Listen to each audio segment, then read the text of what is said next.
Hello, Yappers, and welcome back to the Yap Trap Podcast, the podcast where thoughts turn into tangents.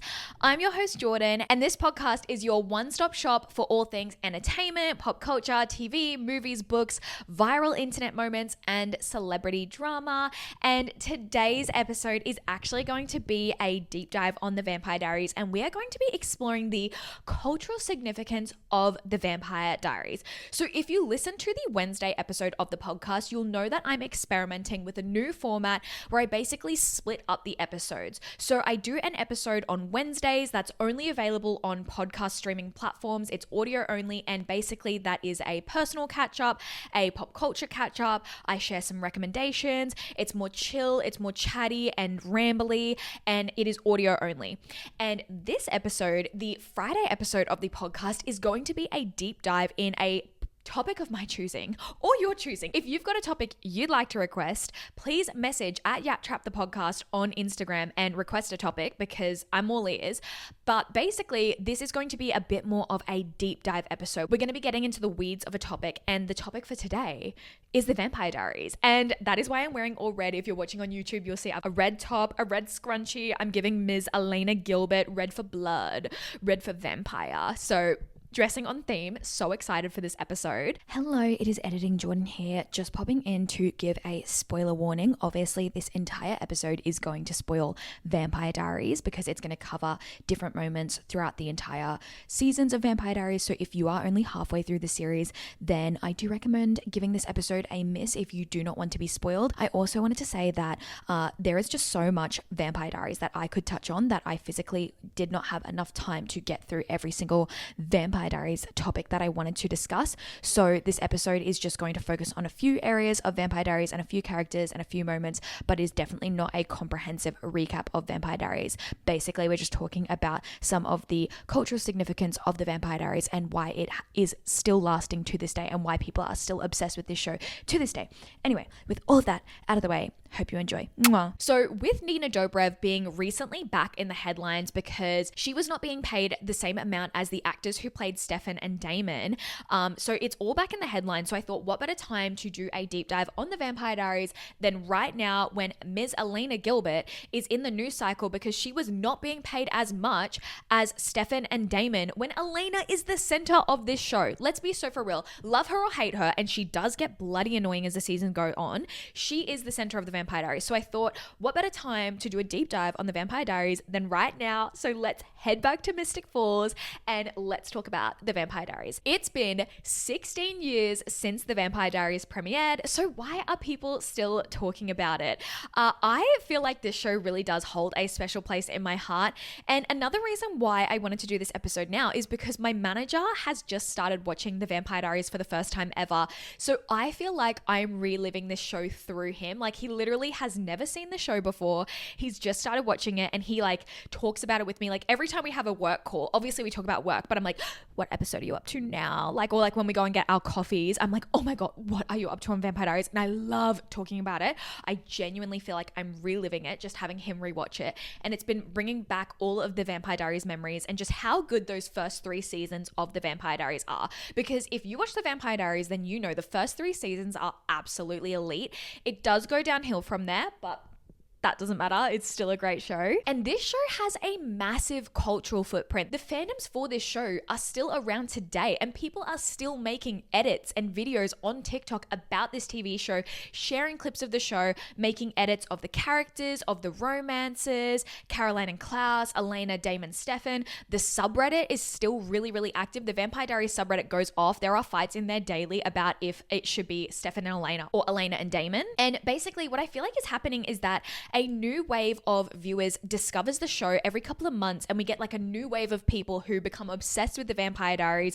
because of TikTok and because of the internet and the fact that clips from this show are still circulating around. People make edits of this show that look incredible and they're so cinematic, and it makes you want to watch the show. So I just feel like this show is constantly finding new audiences, and it's never really gone away, or at least for me, I'm incredibly biased. I grew up with this show. This show came out in 2009 when I was 12. And can I just say, side note, in 2009, we got the show Glee The Vampire Diaries, Gossip Girl was in its second or third season, Supernatural was airing, True Blood was also airing, and Pretty Little Liars, I'm pretty sure, started around that time as well. So it really was such a golden age for TV shows. Oh my gosh, it was so good. I digress. But I absolutely love this show. As I said, I was 12 when this show started coming out, so it really felt sexy and salacious and scary, but just so interesting and gripping at the same time. The romances and the plot and the fantasy or the fantastical magical element was also really gripping for me as well. So I do really have such a soft spot for this show. But to understand why the obsession really never died, we need to go all the way back to 2009. So our episode structure for today is as follows. When did vampires become sexy? And the 2009 vampire craze. All about the Vampire Diaries, the synopsis of the show and the crazy plots, the characters, the romances, the villains. How has the Vampire Diaries aged? And what is the legacy of the Vampire Diaries? So let's take it all the way back to 2009 and understand the 2009 vampire renaissance. When we think of vampires in the 21st century, we think of them as sparkly, seductive, sexy, misunderstood, and definitely kind of loved. But that has not always been the case. A vampire is a mythological creature that feeds on the blood of the living. A gothic, uncanny figure, not something we should want to fall in love with. But pop culture said, actually, yes, we will fall in love with that. Nosferatu in 1922 is the first vampire film and Dracula adaptation that we recognize today. And it was intended to be an adaptation of the original Dracula by Bram Stoker. And vampires were once portrayed as gruesome and horrific, but in the 2000s, they were the object of our affection. Like, I literally had a t-shirt that said, "Forget princess, I want to be a vampire." According to Sarah Fisher for the Trinitonian, vampires represent cultural fears, death, disease, deviance, the unknown. But over time, we engaged those fears differently, and vampires became lenses for questions about death, immortality, and belonging. Modern vampire romances fulfill a certain desire to be wanted in a way that is out of control, that's obsessive, in a way that you cannot be blamed for. The Twilight Saga definitely kicked off a vampire renaissance. As per Time, it sold 100 million copies, and the films made $500 million plus. Twilight created this fantasy of this obsessive love that was just out of your control and so consuming that we all became obsessed with vampires. Then came The Vampire Diaries in 2009. The Vampire Diaries is based on L.J. Smith's novels from 1991 to 1992, which predates Twilight by 14 years.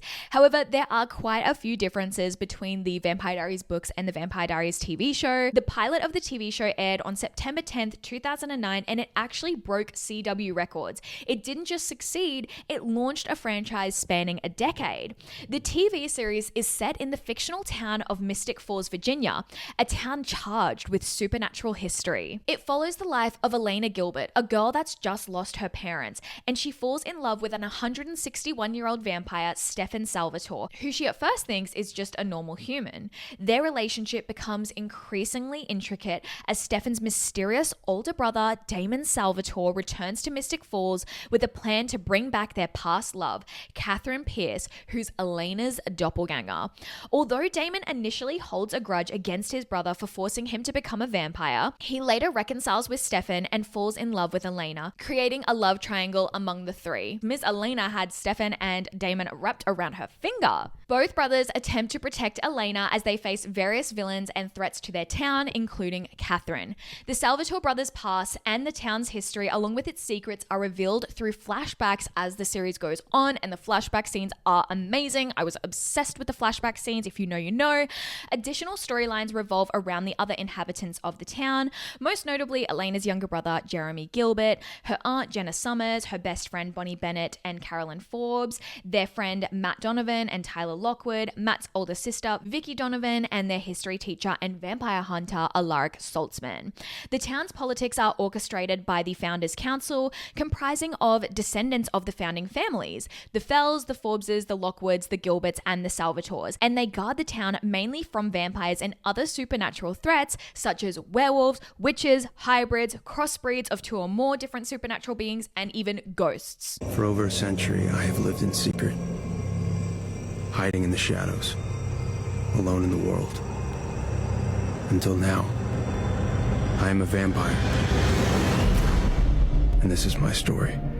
So why did the Vampire Diaries stand out so much? And I think Ian Somerhalder actually encapsulated it pretty well during an interview. He said that the pull is escapism. Vampires are old but sexy, dangerous but loving, worldly and confident yet volatile, and they can still walk around in jeans and a t-shirt. But beyond big ratings, what is it about this show that kept people hooked and still continues to get people hooked to this show today? The plot and the writing. The plot for this show is wild. Constant twists, endless cliffhangers, deaths, resurrections, you name it. And if you binge all seasons, you'll notice a certain satisfying symmetry in this series.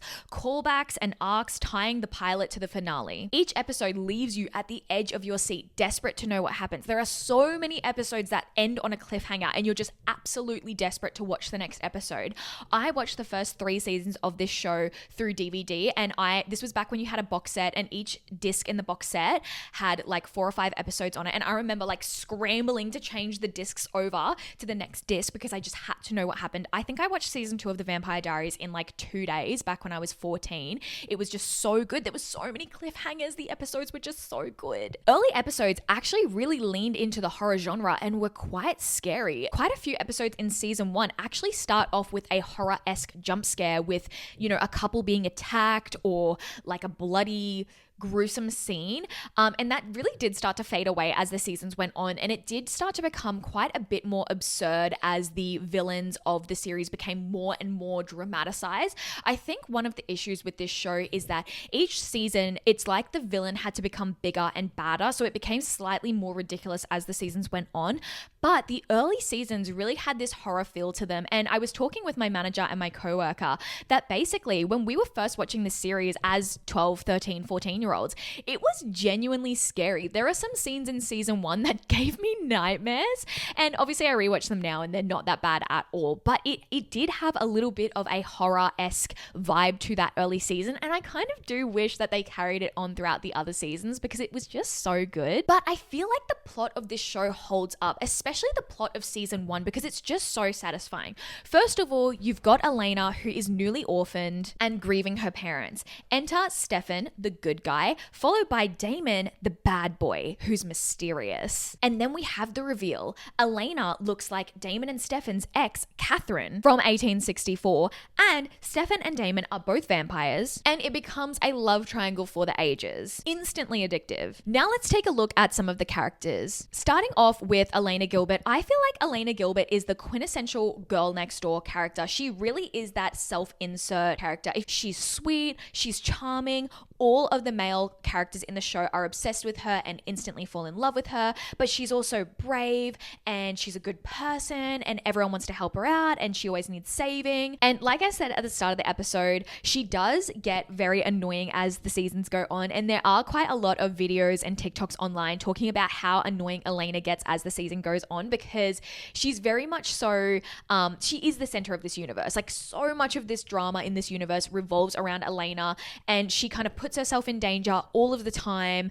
But in her defense, like, she genuinely goes through it. She loses her parents, she loses her aunt, she loses the love of her life multiple times because they keep dying and coming back to life. But basically she does go through it, so I kind of feel for her, and I'm kind of like, she went through it, like, geez. But there is this one scene that's really well known where Caroline, one of her best friends, turns to her and she's like, not everything is about you, Elena. And everyone's like, true that. Then we have Stefan, who at the start of the series comes across as the good guy or the good brother, the good vampire, because Stefan doesn't drink human blood. He doesn't want to harm a human. He only drinks animal blood because he's good like that. But as the series goes on, we actually find out that Stefan actually battles with addiction and has a really, really violent past, which actually makes his character so compelling, because in season 1, I'm going to be so honest. Wait, I need to set the record straight right now. I'm so sorry. I am a Elena and Damon girly. Yeah, I'm an Elena and Damon girly. I think that Stefan is boring. Sorry. I still love him, still love the show, but I do find Stefan to be a little bit boring. And yes, is Damon problematic? Yes, we're going to get to it. But Stefan, I do find him to be a bit boring. So I found his dark backstory actually really, really compelling. And I love Ripper Stefan. I think Ripper Stefan is so interesting. And when we find out his whole backstory of being the Ripper of Monterey and how Stefan was in the 1920s, that was really, really gripping and added so much depth to his character, which was amazing. Then we have Damon. So Damon appears to be the bad brother, and he definitely is. Okay, I know I just said that I was an Elena and Damon stan. Damon is a deeply problematic character, and we'll get into that a little bit more towards the end when we talk about how the show has aged. However, Damon is terrible. Damon should not be an ideal love interest. However, I really feel like the enemies to lovers between Damon and Elena, the slow burn between Damon and Elena, 4 seasons of build-up, 4 seasons of build-up and tension. And of course, the actors who played Elena and Damon had this incredible chemistry. They dated in real life, and the scenes between these two were just electric. It was so good to watch. And is Damon a good character? Is he a good love interest? Absolutely not. But the chemistry was there. This is a show that has vampires and witches. I feel like we can suspend a little bit of belief, and I can root for Damon and Elena to be together. Okay? All right, cool. Thank you. But yeah, I found Damon's character really compelling because at first he's meant to be the big bad vampire. He's evil, but then of course he gets his redemption arc, and we find out he just really loves his brother so much. I mean, he's still an evil little shit, and he does questionable stuff throughout the whole series. But yeah, he really has that redemption arc. We have Bonnie Bennett, who is the resident savior of Mystic Falls. Obviously, Bonnie is the unsung hero and gets done so dirty throughout the series. I'm not gonna lie though, at first, in the earlier seasons of the series, Bonnie did irritate me a little bit. Just because she was so anti-vampire. I was like, Bonnie, get on board with the vampires. Like, I'm sorry about your grams, but like, get on board with the vampires. But as the series went on, she just got done so dirty repeatedly. Kind of zooming out, you realize that she was done so dirty with the writing and the storylines. Like, she did not get a lot of good storylines from the writers, and it really pisses me off because Bonnie is such an important character, and she really was the character that just came in at the 11th hour to solve every single problem and resolve every storyline, yet she was so underutilized by the writers. It pisses me off. And the whole Bonnie and Jeremy pairing, like, don't piss me off. Don't piss me off. That was such a shit pairing. Bonnie and Jeremy, so nasty. Then we have Klaroline, and I think Klaroline is actually one of my favorite characters because I really relate to Klaroline. What does that say about me? Anyway, I really, really like Klaroline, and I love her development from season 1. She was this really vapid, shallow character that kind of really irritated the rest of the characters, but she just had such a great journey in season 2. And in season 2, you really just began to root for her and her journey of becoming a vampire, and she was just such a great character. I love Klaroline so much. I'm a Caroline Forbes stan, and I have to say it right now, her love interest storylines in the show, like her various love interests, because obviously she had Matt as her first love interest, then Tyler, then Klaus, then Stefan. I don't know if it's the actress, but she just has chemistry with everyone. And each of her love storylines were just so compelling to me. I loved watching Klaroline fall in love. I loved it. And then we, of course, have the originals. I'm not going to go too into depth with the originals because I feel like I could do a whole separate episode on the originals, and that has its own series as well. Of course, the original spin-off. However, I will touch on them briefly. Absolutely adore the originals and their storyline.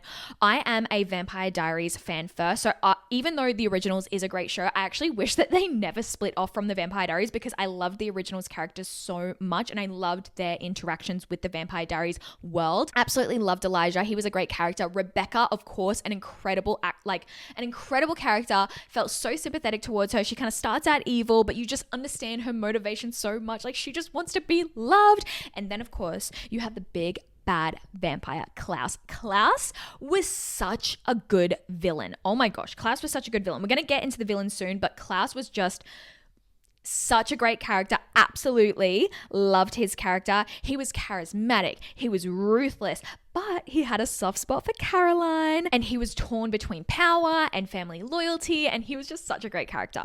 Okay, let's get on to some of the key romances / ships of the show. So the love triangles in the show and the romances really drove a lot of the plot forward because, I mean, it is a teen drama. Yes, it's a supernatural show, but a lot of it came down to the romances, and I absolutely ate it up. ate it up, babes. Loved it. So we had Delena versus Stelena. As I already touched on, so sorry, I'm a Delena girly. I just found Elena and Damon to be a lot more compelling and interesting. Found Stefan a little boring. Sorry about it. And as I said, the wars between Stelena and Delena are still raging on Reddit today and on TikTok today. There are literally people still fighting on TikTok about Team Stelena versus Team Delena. However, I do have to say, like, there were so many moments in the show that was so well done. One that comes to mind is season 1 during the Miss Mystic Falls pageant, where Stefan is kind of going off the rails. He's becoming addicted to blood again, and he kind of like goes off the rails. And right at the last moment, Elena is coming down the stairs. They're announcing Elena. Stefan is meant to be her escort. He's nowhere to be seen because he's off having like a blood bender.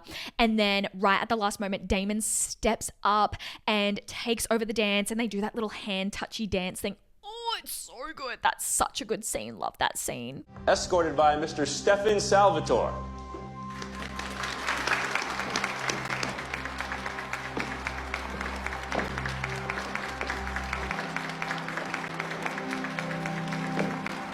Where's Stefan? I don't know. What is she doing with Damon?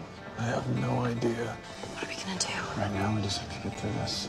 And then, of course, I have to touch on my favorite couple of Vampire Diaries, or my favorite ship. And I'm sorry, I feel like there are a few different types of people out there. People that find this pairing to be deeply problematic and hate it and think it's disgusting. And then there are people like me who absolutely adore it.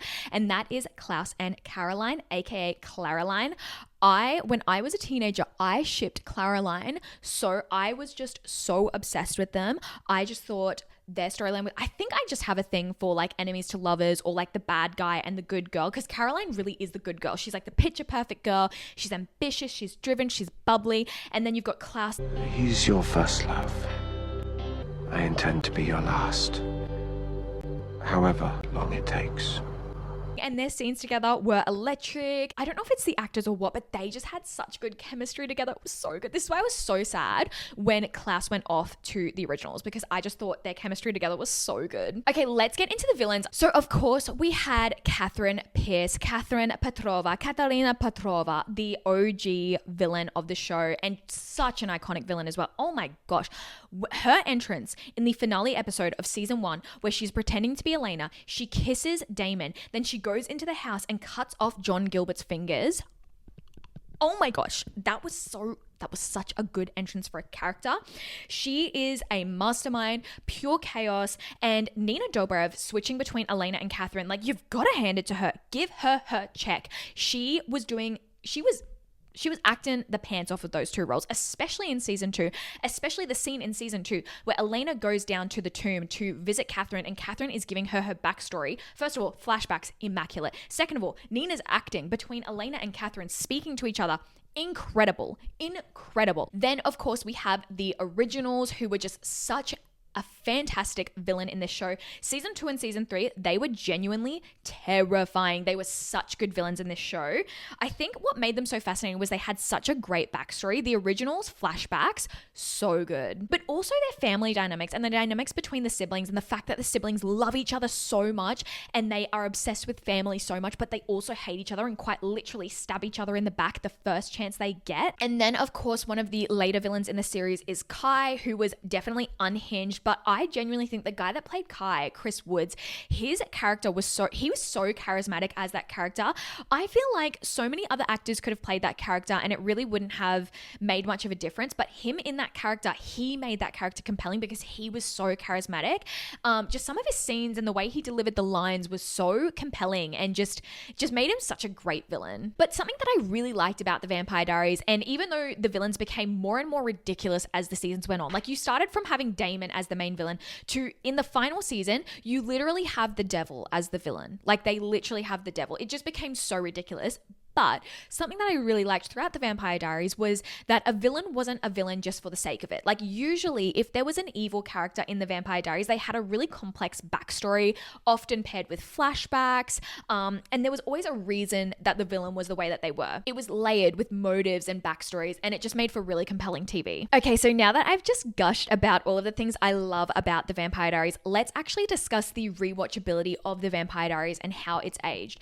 Is the show formulaic? Absolutely Absolutely. Did the quality of the show dip down as the seasons went on? Yes, of course. I truly think that the first 3 seasons are the best, and season 4 is where it starts to go quite downhill. However, it's still really good and it's still a really rewatchable show. I personally, when I rewatch the show, I just watch seasons 1 to 6 and then I don't really watch seasons 7 and 8.